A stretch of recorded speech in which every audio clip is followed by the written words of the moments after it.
summers, I don't know what we would do without baseball now, to be honest. I don't know about I mean, I love it at times. I don't. It's like a relationship. So.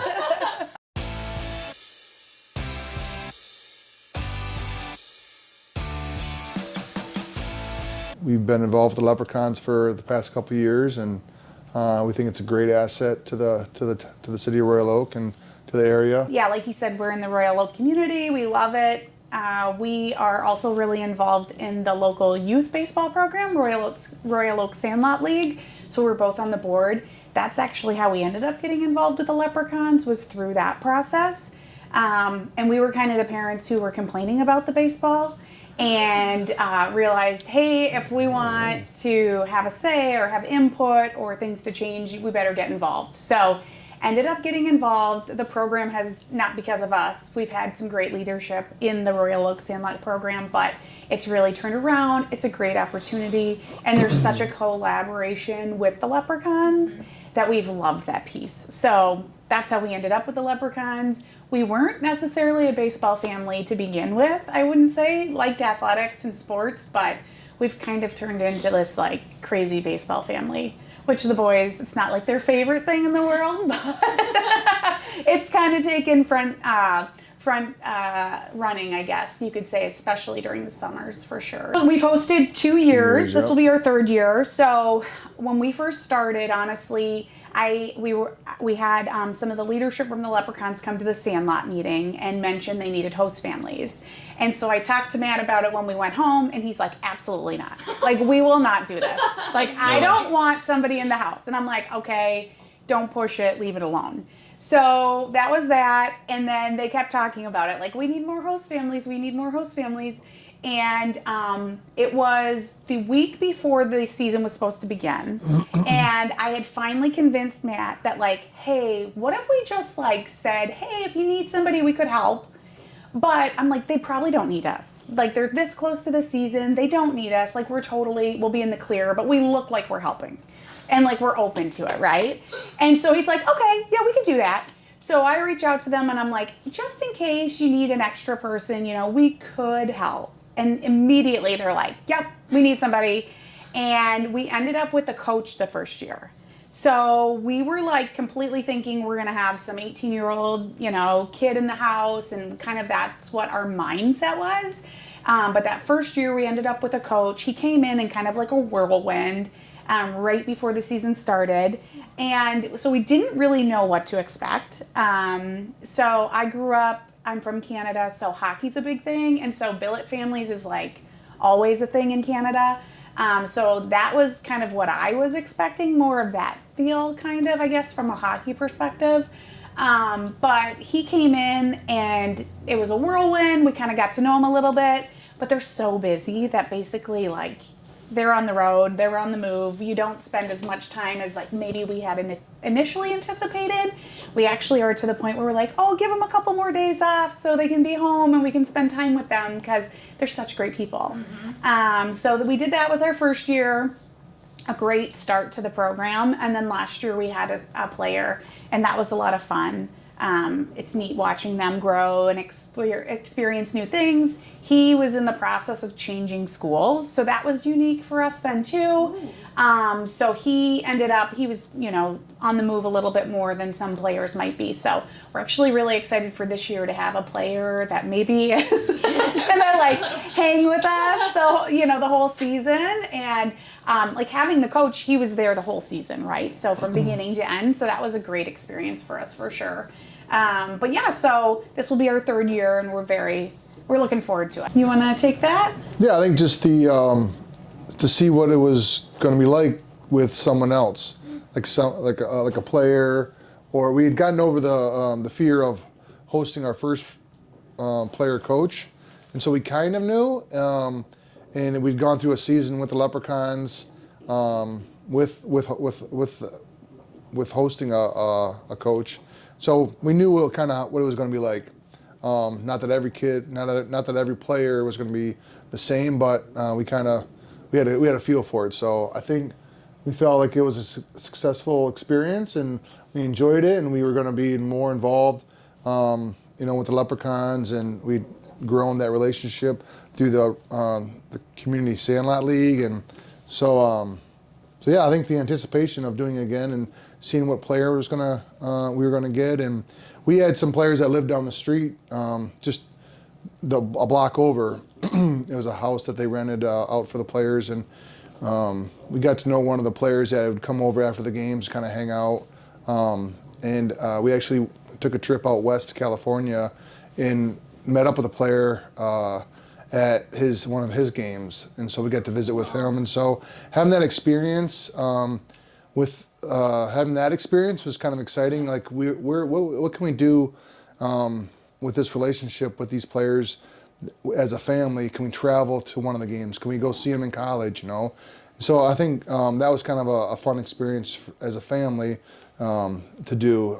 So the opportunity to host, it was an easier choice for us this time, you know. So I would say the other piece too is like we've always been the type that love having people live with us. So we've had coworkers, you know, that needed a place that would live with us. His brother, my brother, like we love that aspect. So we were open to it. But we had never really had it was mainly family that would come stay with us for a little bit of time. So, and I always joke, like nobody who opens up their house is normal, right? You have to be a little bit like kind of, you know, unique to be like, yeah, come live in my house and do this. But we love that aspect of just getting to know new people, learning about them, and spending a little bit of time. So that piece is really neat. And I also oftentimes think about it in terms of with our boys, if they ever needed a place, you know, if they're fortunate enough to get to play at the next level and they need a place to live, I would hope it's a family that's gonna take care of them and that we would feel comfortable with them, you know? So that piece, I often look at it like we're kind of giving it forward in a sense, that if one day we need that there'll be families there willing to open their doors to our kids as well. Yeah, we want the kids to have a good experience, right? We want the players, we want to try to put our best foot forward and have give the players a great experience, to want to come back, you know, and to talk about their host families, and just to give them an opportunity to enjoy the time that they're here too, you know, while they're playing baseball. So it's really, I think it's been beneficial. It encourages our boys to step outside of their comfort zone sometimes. They're not always, you know, they get into their routines and all of that kind of stuff. So having somebody in your space sometimes can be difficult. We don't live in a big house. We have a small house in Royal Oak. So basically when the players come, we take away their hangout space, right? That's where the player lives. And so they make a sacrifice, and they've been great. They've made that choice, like they're willing to do that. I don't know if they made it. We kind of made it. We made it for them. So yeah, but they haven't like given a lot of pushback, right? And they're open to it. So that piece I think is really good. It's teaching them from a younger age about opening your doors and welcoming people in. We've been super fortunate to make those relationships with these players, like Matt said, that we can text them and they respond, right? Like we were one of the ones that he was talking about down the street. He got drafted, and we were like watching that all unfold and texting him, and he responds, right? It's like you create a relationship with them, and you kind of feel like, am I bugging them? You know, like our player from last year, he's in a great situation now, and we're so excited. Like we can watch him on TV, and we can say, congratulations, great job, you know, and going to watch them and have that experience. So it's also, I would say, given us benefits of getting to know kids that maybe, or young men that we wouldn't otherwise know. But also like showing us just that next level of baseball. So the boys play baseball, we're involved in baseball, and all of that's great. But then you watch these guys play, and it's like next level, and it's really neat to be exposed to that and get to see that so close, right? And get to see, like, talk to these kids about what their experience is like and what it looks like from the back side of things. Matt played college sports, and so his experience, he played football, which is very different than baseball. And even when it comes to playing in college and doing all those aspects. And so that has opened my eyes to like the realities and just the amount of players looking to go play at that next level, and how it is difficult. It's really hard when you have a small roster as opposed to something with a big roster, right? So the work they put in and just that aspect, I think it's also really good for our boys to see that aspect that's needed, right, to go to the next level too, if that's what you want to do, kind of thing. So I would say that's been really beneficial to us, and keeps us busy, gives us somewhere to go most nights of the week. So after the boys' baseball games or after we're done with our other activities, we often end up at the Leprechauns games. So we're there all the time, it feels like. So, but we love it, really. Summers, I don't know what we would do without baseball now, to be honest. I love it at times. It's like a relationship. So. And they're on their A game, right? When we initially said we would do it, honestly, my biggest fear was we live downtown Royal Oak. These kids are going to come home after the game and go out, and they're going to get in trouble, and I'm going to be held accountable because, like, I didn't, call and get them in by curfew, or I didn't do this, or I didn't do that, right? And parents are going to be upset. And we've been blown away. That is not the experience at all. These guys are, like, straight-laced. They're following protocol. Like, they know if they mess up in their summer ball league, that's going to go into other aspects of their career. So they are on their A game, really. And so we've been blown away. I mean, really, really just top-notch guys. And, like, I haven't worried about that once, right? Like, honestly, and the boys will attest to this, we're like, come on, please just come hang with us. Like, we're having a barbecue, come outside, because they are on their, they've got their schedules and they're doing their stuff, which is awesome. So that was one piece from a host family that, like, really put me at ease, that it wasn't like I was going to have to be babysitting these players coming in, right? Like I said, you hear about college sports sometimes and you're like, oh, it's a big party, it's just all this. But these guys are not here to party. They're here to be serious, and they're here to move it to the next level. As far as we know. Well, yeah, we're not exposed. They're hiding it well if they are.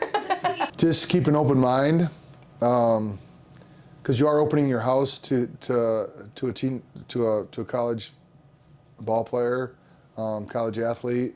They give you some guidelines on what to follow as far as kind of the food and kind of maybe what the players will expect, but I think keeping an open mind and making sure you communicate with the player, because it's going to be just as awkward for him possibly as it is for the host family, if it's their first time, right, doing it. And so I think continue to try to involve the player in events, with the neighbors or with family, or if he's got time, just keeping the door open for him, and trying to interact with him as much as possible, I think. And that way you open up the lines of communication, and then he starts feeling more comfortable to talk to you, and then you start really learning some things. You get to learn his personality, kind of what maybe you should be doing, what you shouldn't be doing, what you should be asking, and so you have to open up that communication first in order to learn about each other. I think that's important, and you can kind of break that down in group activities, right? It's hard to do it when you're sitting on the couch with them in your house. There's still that awkwardness, and so try to find some sort of way to interact, outside the house, I think, and at the ballpark after the games, stick around and ask him how he feels and how he's doing, and make him feel like he's important, right? And that he's welcome, and that he belongs, that you want him there, and so. For you as a former college athlete, having college athletes live in your house, what's been the coolest part of that for you? I like talking with college athletes. It's different. It's a different world now. So it's totally different than when I played with the NIL and the transfer portal, and so I like talking about that and learning about that aspect of it, and what they're going through. It's and when you're at that age and you're playing a sport in college, you really gotta.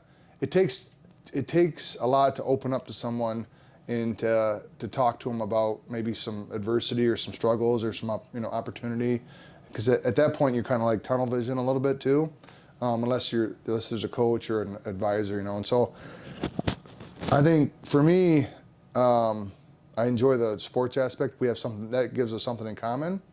And as a father, father figure, not that I'm their father figure, but I mean, for the I can talk to them. Yeah, I like to talk to them if they're willing to talk to me about, just life, in general. So, in sports and academics and in college. And so but in order to open up those lines, you got to be able to, you got to have an open mind. You got to be able to create that. So, well, and I think the players really value that about Matt, right? Like that they can talk to him and he understands. He's been through an aspect, not the exact same path necessarily, but like I watch them sit and talk with Matt, and they're just like, they want to continue to interact. They want to continue to talk, right? We feel like he said, you sit next to them on the couch.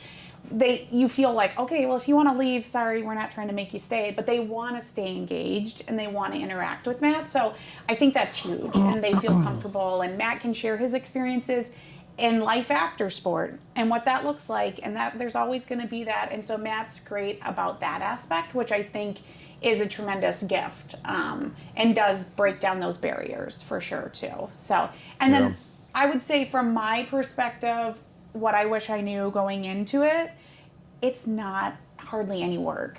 It's so easy. Like, it is so easy. And I mean, we've had unique experiences for sure, but I think honestly, every year is a unique experience. Each player is going to be different and everything's going to be unique. We have host families who get up and make breakfast for their players. We do not do that. I work full time and I don't make breakfast for my kids.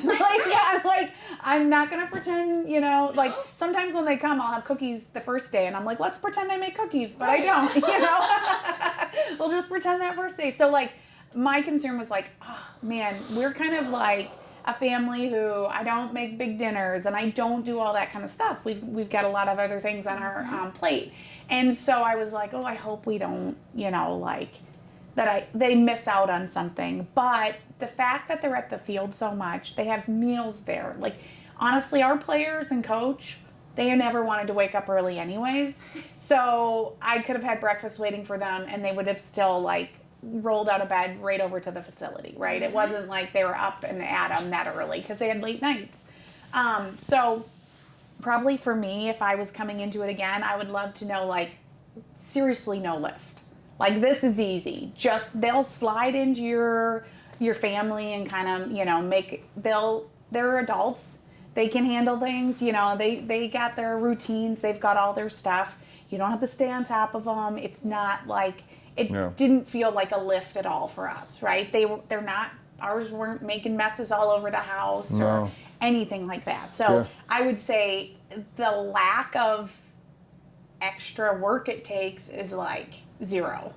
It was super easy for us in particular, for sure. Yeah, it's easy. The hardest part is just having someone living in your house and then getting okay, let's bring this guy into our family and into our life, and how is that going to work? That's the hardest part of it. If you're thinking about hosting, it's not hard. It's pretty easy. So you won't regret it. Yeah, you won't regret it. I mean, I don't think we have any families who have said, "Listen, I don't want to do it again." Right? So, which is pretty big. The program seemed to start out with less host families. This year we're expanding and we're growing, which is incredible and so fun. And we've managed to get a lot more people on board, and it's through word of mouth, really, right? That's how we get more host families, is because it's through these questions. It's because it's hey, it's not a lot of work, and tell me about your experience. Tonight we're going to meet with a new family that's hosting from my work. It's because I talked to them, and they were over one night and met our host, our player, and they were like, we'd love to do this, right? And so those types of things are so cool. That word of mouth, that it's continuing to grow, and we're getting more wonderful families that want to open up their doors, whether it's a family with young kids, or it's someone like us with kids kind of in the middle school, high school range, or empty nesters, right? Any of those, when you're in that stage of life, you can open your doors and welcome somebody in, which is awesome. And creating those relationships, you talked about the different leagues, and we talked to, different coaches and different people who have played in summer ball leagues, and just the relationship they have still with their host families. And that to me is exciting, to think that we're going to have relationships with these guys later on in life too, right? That we can cheer on them in their next level and what they're doing, and that we can, get excited when it's time for them to get married and when they move into the next stages of life, that we can still be a part even from afar, kind of cheerleading them. So I think that's really cool. The partnerships that they make and the relationships that they build with the community and specifically the Sandlot, I think, is a big relation, a big partner relationship that that works well, right? With baseball being the common thread, and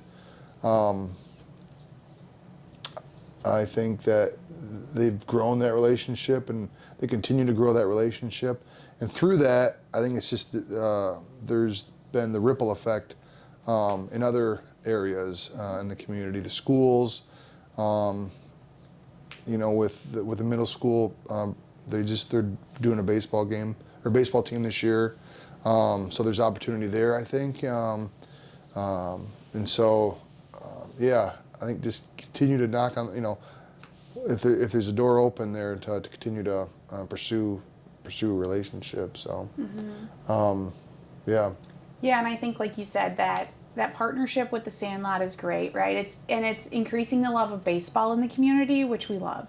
So we live in Royal Oak. Our boys are in the Royal Oak School District. Having a corner, the Lucky Corner, where kids can go and hang out, and it's a family-friendly environment, is huge. I feel comfortable, the boys there, hanging out with their buddies. I don't have to be on top of them all the time. I'm not worried they're getting into trouble. They're having fun, whether they're sitting watching the game or they're hanging out, going off and doing something else within that corner.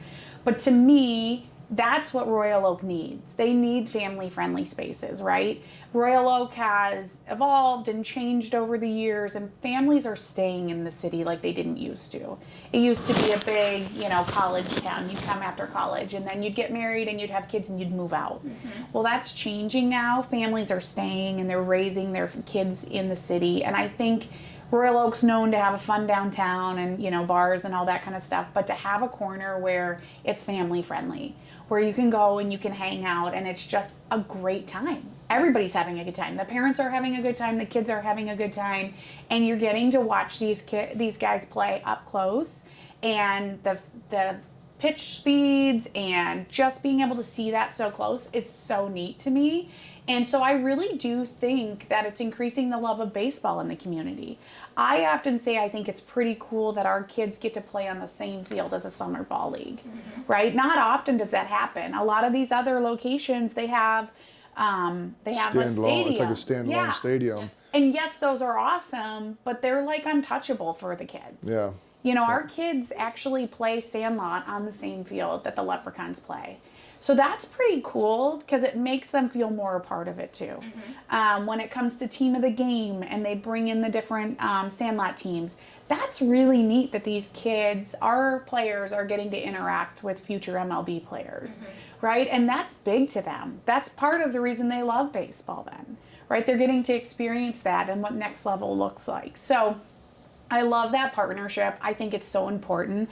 I hope that Royal Oak, the city, continues to support it and get behind it, because I do think it's so important for our city in general to have family-friendly things, to keep the families here, and to make sure that's ultimately the city stays that way too, family-friendly, and continues to encourage that. So, and the Sandlot League that we're a part of, I mean, the Leprechauns have really taken us, and joined partnership with us, and that's so cool. That's so cool that our kids get to attend all the Leprechauns games. Sandlot players get to go to every home Leprechauns game, and that's a really big thing, right? Because a lot of times our games might end, the Sandlot games might end, and you can go catch the second half of a Leprechauns game, whether you were playing on the other field in the complex, or you were, a couple miles away. So often you just see all these kids show up after in their jerseys, and their game was done and over with, but they weren't done with baseball, so they wanted to come get more. So we love that. We love that aspect of it for sure. Yeah, and it's unique to have a team like the Leprechauns in a pretty centralized town like Royal Oak with a downtown, established downtown, restaurants, stores, businesses, and to have a summer baseball league right here in your hometown, not a lot of towns can say that. And so it's unique for the area, for the city of Royal Oak, unique for the schools, the high school baseball. We're focusing on baseball, right? The high school baseball, now the middle school baseball, the community baseball league. I would even go as far as like as an organization like the Leprechauns. I know it's like crossing lines, but reach out to the soccer leagues, because a lot of the kids are playing soccer and baseball, or they're they're playing both, and so don't limit yourself just to baseball, right? Because it is a baseball team, but more of a community team, right? It's more about community building, building that hometown feeling, and that stadium, is unique where there's 2 other baseball fields that are neighboring it, attached to it, and so you have the kids playing on these fields while the Leprechauns are playing, they might get and so after the games, the kids can come over. It's a unique, from our experience going, like we took a trip out to Wisconsin, Milwaukee, to watch a game, and it's a standalone stadium, and so you don't have that, you don't have those, It was a different feel for sure, yeah. Yeah, so. Kenosha we went to. I think it's cool to have like a role model at a high level and like put them on a pedestal that you wish or want to go to, and like learn from how did they do stuff in this day and age, like, and how to get to that level. Yeah, boys. That's good. Come on, Nolan, you love baseball. That's you can good. speak to it. That's good.